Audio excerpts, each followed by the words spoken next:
মাযহাব মানার গুরুত্ব নিয়ে কিছু বলবেন, উপকৃত হব। মাযহাব হলো আল্লাহ এবং আল্লাহ রসুলের যে তরিকা, নবীজির যে তরিকা, আল্লাহর বিধান, এগুলি মানার যে একটা পথ, এটাকে বলা হয় মাযহাব। এখন আপনারা বলেন, আল্লাহর বিধান নবীর তরিকা মানা দরকার আসেনি?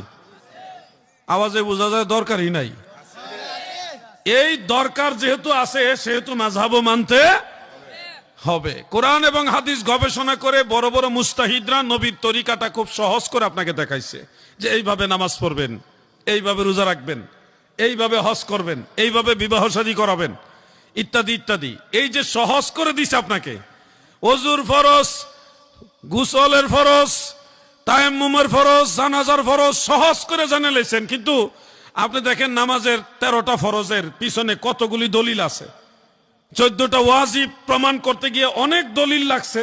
সব দলিল কি আমাদের জানা আছে? কিন্তু সহজে আমরা 13টা ফরজ জানি, 14টা ওয়াজিব জানি। এই যে সহজ করে দিল যারা, তারাই ইমাম মুস্তাহিদ। এই সহজ পদ্ধতিটাকে, এই নিয়মটাকে, এই মতটাকে বলা হয় মাযহাব। এখন তুমি যদি কো না আমি কোন মাযহাব মানবো না, তাহলে তুমি নিজে ইমাম হও, অসুবিধা কি? তুমি নিজে ইমাম হও।